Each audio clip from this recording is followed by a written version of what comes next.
Hello folks, in today's guide I have a breakdown on possibly the very most perfect slash budget loadout possible, where we not only outline what this loadout is and why it's so good, but also why it is so cheap, how you would aim to upgrade upon it, and plenty more.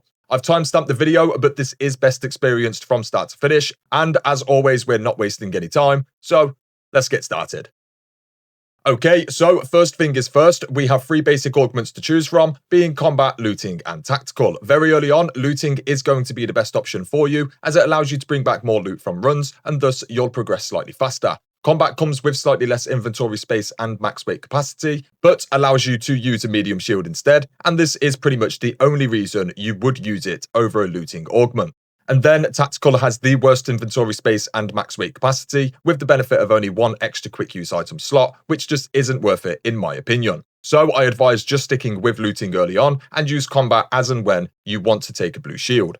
As a very quick side note, you can run a free loadout kit, extract and then exchange the free loadout augment for a looting, combat or tactical Mark 1. You all likely know this already, but very much still worth mentioning. As far as Mark 2 augments are concerned, if your gear bench is level 2, then you can craft looting and combat augments very easily by using electronical components and magnets. Electronical components can be made with a refiner, and the magnets stack up to either 10 or 15, so easily stocked up over time too. The point I'm really trying to make here is, green augments, i.e. Mark 1s, are very expendable, so do not treat them as valuable or be disheartened if losing multiple in a short space of time, as eventually Mark 2s will become the norm, and given you've been collecting enough resources, you can theoretically craft as many of those as you like too.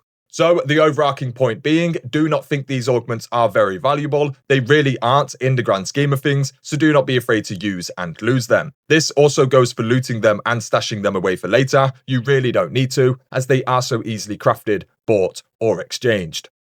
Now, for this video, we're only discussing the light and medium shields. Light shields should be treated as completely expendable, as they are crafted with 4 plastic parts and 2 arc alloys, making them very dirt cheap. You also get one for free with every free loadout, and they should never be viewed as valuable. This goes for picking them up and extracting with them. They weigh a whopping 5.0 units, so I advise never collecting them. They are so cheap, your inventory space is better spent picking something else up entirely. Medium shields are slightly different, however, as they are a little bit harder to come across early on, and do have a little bit more value in that sense. However, upon reaching level 2 with the gear bench, you can craft medium shields alongside the Mark 2 augments. They cost 1 blue arc circuitry and 4 batteries to craft, and as you can see, I can currently make quite a few. The point here is, with time, the value of these shields will drop lower and lower until they almost replace the small shields entirely. The game hasn't even been out a full week, and I've already moved past Mark 1 augments and green shields already. I'm almost exclusively using a Mark 2 combat augment with medium shield setup,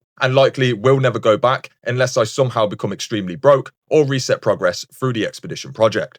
So the overarching point here being, green shields are very expendable, and you should not hold on to them, hoard them, or treat them as valuable to any degree. The same can almost be said for blue shields. They are way more valuable early on, but once you unlock the option to craft them yourself, they do become far less valuable in regards to losing and replacing them. So do not be afraid to use them and lose them if you do have the option to just craft more.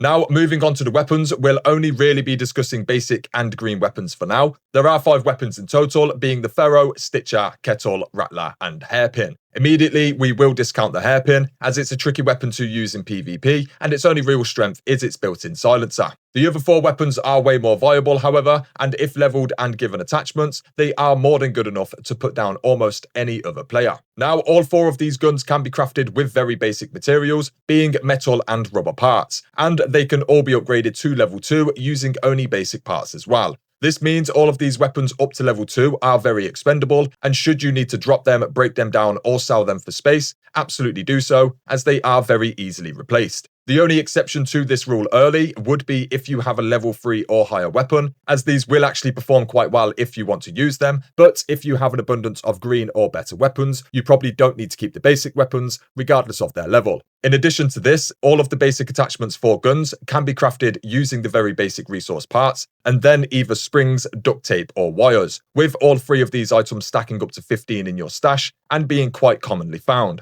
Meaning, if you consciously make the effort to gather 20 or more of these free materials, then you effectively have the option to craft 60 or so individual attachments, meaning to craft 3 for your Pharaoh and 4 for your Kettle wouldn't actually be all that expensive to do. And I encourage you to start crafting and using attachments on these guns once you've collected a stack or two of these 3 basic materials, as they basically serve no other purpose outside of this. They are very easily found and stockpiled, and you very much want the extra benefits from these attachments. All of this is to say, weapons level 2 or below are basically worthless. Level 3 and upwards have had some simple gun parts invested in them, but they are still quite worthless in the grand scheme of things. And thus, all of these weapons should mostly be treated as expendable. Throw them away if space is needed, swap them for better weapons whilst raiding, and ultimately do not be afraid to use them and lose them during raids. The same can almost be said for the attachments. They are so cheap and easy to make that you really shouldn't sweat losing them. The buffs they provide make these weapons much more effective, and thus you should aim to have these on your weapons whenever you can, albeit with these you will need to manage your duct tape, wires and springs. However, these items are so commonly found and so easily stacked that it shouldn't be long before you have an abundance anyway.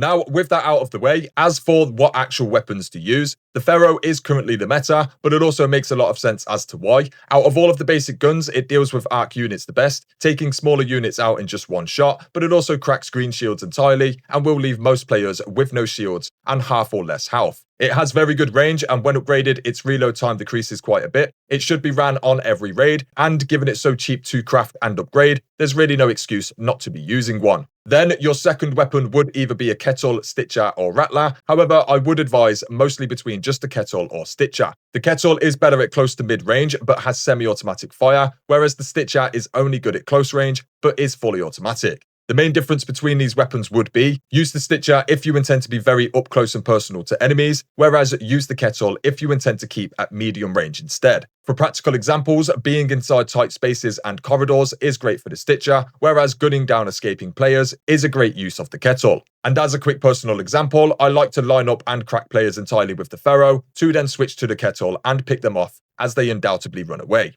The Rattler is a little bit odd right now, and I'm not much of a fan. When upgraded, it gains 4 extra magazine size per level. However, you reload the weapon with each bullet individually, so these upgrades will increase the reload times too. Alongside this, it doesn't seem to put other players down any quicker than either the Stitcher or Kettle, and I've personally just found myself having way better results with either the Kettle or Stitcher, as opposed to the Rattler. That isn't to say it is a bad gun, but I do advise either of the other 2 weapons instead. Now, the general gist here is initiate combat with the Pharaoh, and then either reload and land another shot, which in most cases will drop any player who is currently running a green shield, or switch to your other weapon and continue to fight that way. I will have some other videos out very shortly, touching on the actual gameplay side of solos and PvP, so do stay tuned for those, but for now, we'll just leave it there. Now, this next part is a little bit more subjective and has more of my opinion than anything else, but the only viable upgrade I found for the Pharaoh early on would be the Anvil, but in order to craft these, you'll need to locate a blueprint, which is easier said than done. Fortunately, I have found one, and thus these have become a lot more expendable for myself, and I can't honestly recommend this gun enough. It deals with arc very, very well. It can deal with other players incredibly well at range, putting a lot of other players down in just 2 or 3 shots, and it overall is just quite a versatile and appropriate gun for a lot of scenarios. Of course, whether you find blueprints or not is a different story, but in my opinion, this is one of the best upgrades you can work towards. Then, of course, the second weapon is a lot more subjective. You have range and high single shot damage taken care of with the Pharaoh or Anvil, so you'll want something that deals with close to medium range quite well, depending mostly on your playstyle. I've been skulking around a lot of buildings, so I've opted for a Toro, and I also found a blueprint, which has made them far easier to actually get a hold of. I got lucky and found the blueprints for the guns I wanted to use early, and thus it worked out for me, but the rest of you will likely have varying different results in this regard, so my best advice outside of this would be to use guns as and when you find them, as I didn't know that I even liked the Anvil or Toro until after losing them a couple of times each. But ultimately, it will also come down to your own personal preference, as well as a little bit of luck. Okay, so finally we have the last component to the loadout, which is of course the quick use items. Naturally, you'll want a stack of bandages and shield rechargers right here, both very easily crafted or bought. I advise no less than 3 of each, but I try to keep these at full stacks if I can. Then I use adrenaline shots and little smoke grenades in these 2 slots right here. Adrenaline shots can be crafted as soon as you craft a medical clinic, and these cost a mere 3 chemicals and 3 plastic parts to craft, meaning they are very, very expendable. These are just about one of the most useful items within the entire game, and I advise taking them on absolutely every raid possible. Using them refills your stamina entirely and temporarily boosts stamina regeneration, and they are great for escaping danger or cutting long distances when time is short. I honestly can't recommend these enough, and I will not go on raids without them. The same can be said for little smokes. I'd personally prefer the larger smoke grenades, but the blueprint needs to be found, and I have not been so fortunate. In theory, the little smoke grenades work just the same, only they are a little bit less effective. These can be crafted as soon as you craft a utility station, and they cost a mere 5 chemicals and 1 plastic part. These are incredibly effective at shielding you from the arc. Using them before or after being noticed seems to have very successful results. My go-to is simply throw one at my feet and then sit in the cloud as the arc loses interest and moves on. Additionally, they are great for mid-combat. When you want to reposition, escape, or push another player, they've saved me countless times already against both arc and other players, and just like the adrenaline shots, I don't go on raids without them. That does take up all 4 of your quick use slots, so as a little bit of extra advice, I keep grenades and mines in these slots here, and then we'll open my inventory and slot them in as and when needed, which is usually when I know that PvP is about to occur. Now, this is what I would call the perfect starter loadout. The looting augment, shield, weapons, medical supplies, and utility items are all made up of the 5 most basic resources, and thus are all very, very expendable. The only exception here is guns of level 3 or 4 and attachments placed on those guns, which come at the cost of small gun parts, duct tape, wires, and springs. So whilst not being as cheap as everything else, they are still very, very cheap in the grand scheme of things. The reason this loadout is so effective is not only does it cost virtually nothing to run, but it also gives you everything you need to deal with basically any scenario. The weapons themselves are actually almost just as powerful as green, blue, purple, or legendary tier guns. They lack as much quality of life, but they can still outmatch other guns in certain scenarios. For instance, at really long range, I'd probably prefer using a Pharaoh over an Anvil, because despite the Anvil being a more well-rounded weapon in comparison, the range that the Pharaoh has is simply just better. Another example would be, when up close and personal, the lowly Stitcher will outmatch a Renegade rifle, despite how powerful and effective the Renegade actually is. It's all about the weapon strengths and weaknesses, playing to those, and staying within the weapon's pocket.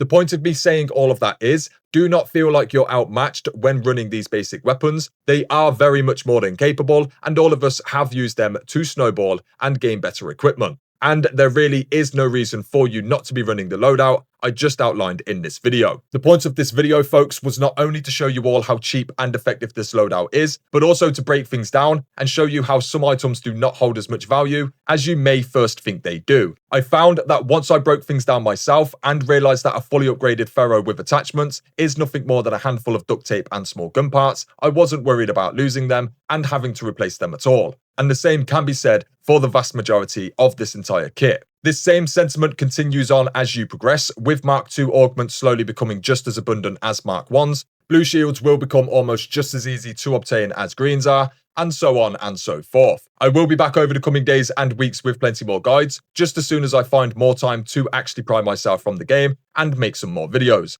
But do very much stay tuned for those.